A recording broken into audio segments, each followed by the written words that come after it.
So, if you've been following the complete and utter disaster that is Brexit, well, for at least as long as I have, then you know one thing, and that is Brexit is like Play Doh. It can be anything you want it to be about. 1 minute, then you can just mold it into something else. And we saw this. We've seen, and we've not only have we seen this for years, but it is still going on today. Because Brexit was all about trade, or at least it was meant to be all about trade to begin with. Then it became about sovereignty, taking back control of our laws, and it became about immigration, and then it goes back to trade, and it goes back to something else, not being controlled by the EU. So as you can see, you can just mold the entire Brexit debacle, as I suppose you want to call it, into anything you want, into any desire or argument you could make. You could make Brexit the solution to all these problems that the UK was having.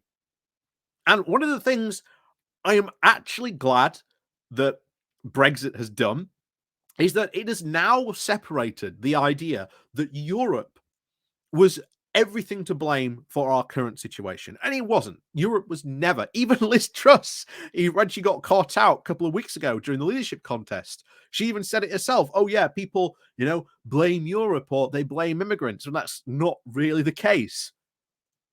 What?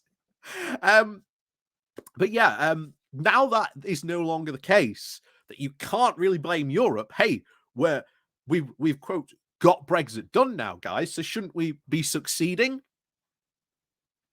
One of the things we always said about Brexit was Europe was not the source of the UK's problems. All our problems were because of stuff going on in the UK, and primarily it was because of a Tory government that had not only gone for austerity and then doubled down on austerity, which had made people's lives a lot worse off. And then they felt that voting for Brexit was the only way that maybe they could make their lives just that bit better. And of course, you can mold that Brexit argument into anything you want. So all those people, you want more jobs? Oh, well, we'll leave Europe and you'll get more jobs. You could just mold it into any argument you want. But of course, we're talking today about Brexit trade because there are some new ONS figures that have just come out. And once again, things don't look good for yet another argument for why we should have done Brexit. So before we do get into that, please do remember to hit that like, share, and subscribe button. And of course, down below, there are links to my Patreon page and one-off donation link called Buy Me a Coffee, where you can, buy me coffee. And of course, there is the YouTube one-off donation link as well down below called the YouTube thank you button. And of course, there is the Pony Club as well, the YouTube subscription, where you can join that. You get badges, emojis, and you get a free super chat a month as well. So, as always, thank you to everyone who does support the channel. Like I say, even if you do just click the like and share button. And of course, on with today's article. Today's article comes from The Independent with the title of UK trade gap narrows but set to soar to enormous proportions, experts warn. So we could be potentially looking at yet another crisis, a trade export crisis, or maybe a trade import crisis. So this is yet another potential crisis the government has to deal with, yet it's not dealing with it at all, and probably going to do stuff which will make the problem even worse. Britain's trade gap narrowed to a better than expected 7.8 billion in July, but experts warned it will surge to enormous proportions later this year as fuel prices soar higher due to Russia's war in Ukraine. The Office for National Statistics said that the UK's trade total deficit in July eased back from 11.4 billion in June. The figures have showed that imports of fuel have hit a new record high as the Russian war continues to wreak havoc on oil and gas markets, reaching more than £11 billion. This accounts for a record 21% of all goods imported. So in 3 months to July, the UK trade deficit exceeding precious metals widened by 1.2 billion to 27 billion compared with 3 months ago in April of 2022, according to the ONS. But Economists at Pantheon Macroeconomics said that despite the drop in July, Britain's trade deficit remains massive by past standards. Because of a surge in exports due to high energy prices, the trade in fuel deficit, which includes oil, natural gas, and other fuels, increased to 5.6 billion from July, from 5.1 billion in June. Gabriel Dickens at Pantheon Macroeconomics said the trade deficit will reach enormous proportions over the coming months. For starters, fuel prices suggest that the monthly trade deficit in natural gas, combined with fuel components, will increase to about 8 billion by the end of the year, from 1.8 billion in July. In addition, the past experience suggests that the sterling's recent depression initially will boost the value of imports more than exports. Furthermore, exports likely will continue to struggle to find an external demand in key trading partners softens and Brexit frictions remain in place. So, as you can see, much of it, of course, is being driven by the energy crisis because, well, we're having to import. But of course, the other thing we talked about, there's been a massive, massive deflation in the pound. And I think you've got Kwasi Kwarteng, who were having an emergency budget being announced at some point, I think, it's either this week or next week, I think it is. He's going to go libertarian free market crazy and just start cutting taxes left, right, and center. Because we said before, he's going to massively double down on that idea that if you cut taxes and they can gamble on a short-term growth boost of about 2%, which is a lot.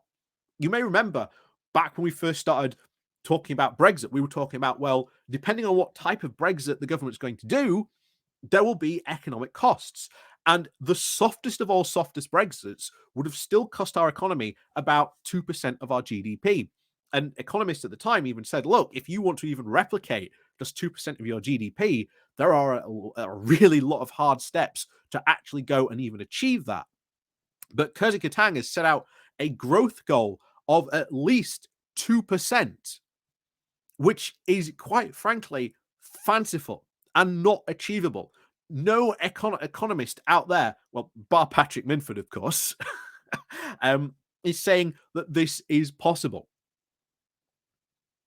Because no business out there at the moment, given the complete lack of support they are being offered, at least not until next year, is going to start investing in stuff when they know they've got such a hard couple of months ahead. And even more when they haven't been offered support.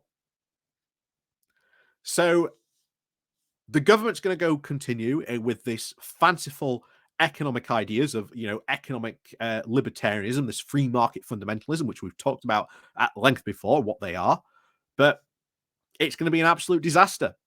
An absolute disaster. And worst of all, a lot of economists are saying, look, if this gamble pays off, let's say this gamble does pay off, then what you have essentially done is you have addicted the economy to low taxes, to something which a lot of people have said, these low taxes and this energy plan that has been put forward is not sustainable. It cannot be continued in the long term. So sooner or later, you will have to put up taxes, probably sooner rather than later.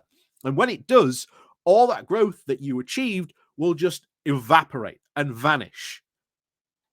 You are building an economy on a very, very shaky foundation. So even if they do manage to achieve, which again, most economists are saying is not possible at this time with the kind of stuff that they want to do, but even if they do somehow miraculously achieve it, they are putting the economy on essentially a one-legged stool.